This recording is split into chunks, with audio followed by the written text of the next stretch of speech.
Hampir semua orang pasti suka brownies. Tapi brownies itu sangatlah kejam karena di satu potong brownies mengandung 500 kalori dan karbo yang tinggi karena mengandung tepung di dalamnya. Maka dari itu, Mrs. Culinary akan mengubah cara membuat brownies yang sehat hanya dari pisang dan timun. Resep brownies ini sangat cocok untuk kalian yang ingin hidup sehat, mengurangi karbo, atau ingin mengurangi gula, tapi masih bisa makan dessert yang enak. Karena di satu potong brownies ini hanya mengandung 120 kalori dan rasanya itu benar-benar enak. Brownies ini sangat lembut, sangat mengenyangkan, dan bisa dijadikan snack sehat kalian. Kita langsung aja yuk ke cara pembuatannya. Tapi sebelumnya jangan lupa subscribe channel kami dan klik tombol loncengnya.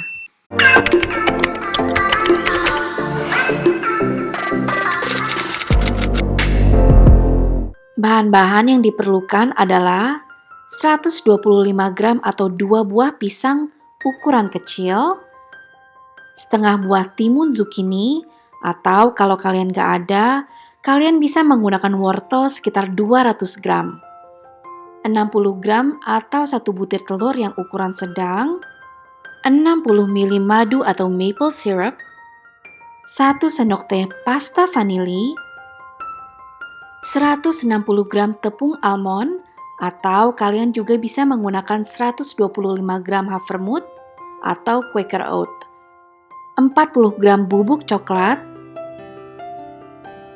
44 gram atau 2 saset kecil susu Milo, 1 sendok teh baking soda, 1 sendok teh kopi espresso, tapi ini optional ya, dan 1/4 sendok teh garam. Step yang pertama, kita akan membuat adonan basahnya. Pertama, kita parut 200 gram zucchininya. Ini berarti saya menggunakan setengah buah timun zucchini. Dan kalau kalian menggunakan wortel, wortelnya juga harus diparut dan ditimbang 200 gram.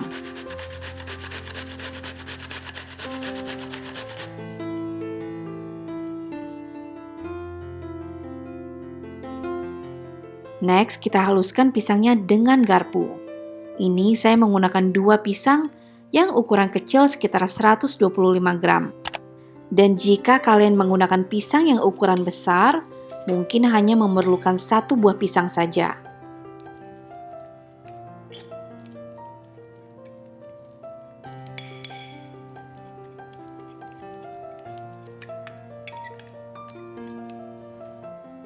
Berikutnya, kita pecahkan 1 butir telur dan aduk bersama pisangnya hingga rata.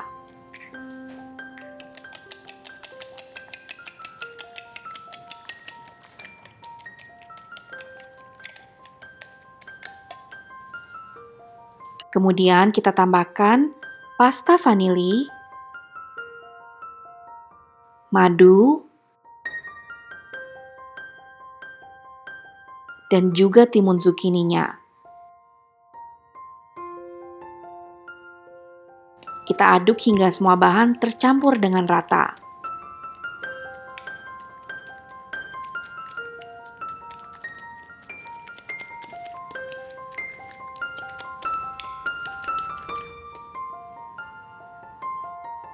Sekarang kita akan membuat adonan keringnya. Di dalam mangkok kita tambahkan 160 gram tepung almond. Ini adalah almond yang di blender menjadi tepung. Tapi kalian juga bisa menggunakan havermut ya. Dan harus diingat, takarannya berbeda dengan tepung almond.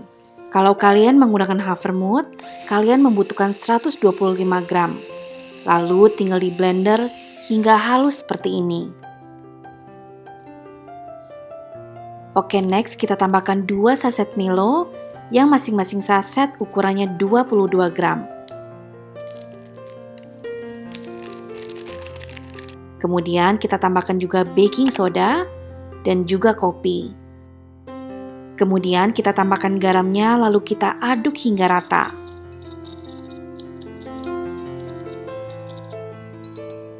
Dan yang terakhir baru kita tambahkan bubuk coklatnya, lalu kita aduk hingga semua bahan tercampur dengan sempurna.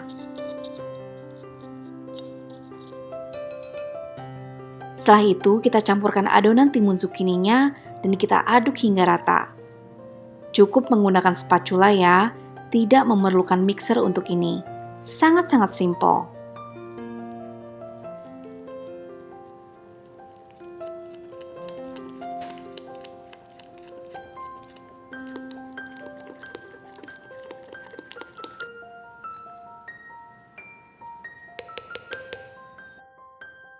Untuk loyangnya, saya menggunakan ukuran 25 x 18 cm. Kita olesi loyangnya dengan mentega secara merata, lalu kemudian kita gunakan kertas roti agar mudah diangkat nantinya.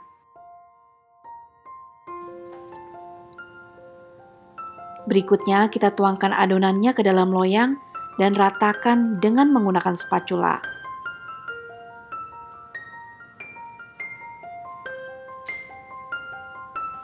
Di sini saya menggunakan coklat yang sudah saya potong-potong, tapi kalian bisa menggunakan chocolate chips, almond slice, atau di skip juga nggak apa-apa ya.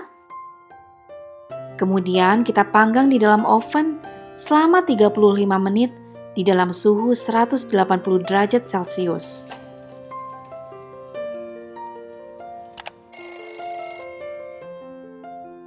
Setelah 35 menit, kita tes dengan tusuk gigi. Jika tusuk giginya sudah bersih seperti ini, berarti browniesnya itu sudah matang. Tapi kalau tusuk giginya masih basah dan ada adonannya, berarti browniesnya itu belum matang dengan sempurna. Jadi kalian harus masukkan ke dalam ovennya lagi dan panggang hingga matang. Kalau browniesnya sudah jadi, akan ada retak di atas permukaannya. Dan ketika kita potong, brownies ini akan mudah dipotong. Brownies ini sangat lembut dan tidak seret, garing di luar dan sangat lembut di dalamnya. Kalian juga bisa menyimpan brownies ini di dalam kulkas dan bisa bertahan hingga 1 minggu. Walaupun kita simpan di dalam kulkas, brownies ini rasanya itu akan masih enak. So, what do you think about this recipe? Jangan lupa dicoba ya. Dan kalau kalian sudah coba resepnya, jangan lupa mention Mrs. Culinary di Instagram kami ya. Kalian juga bisa request masakan apa yang ingin kami buat.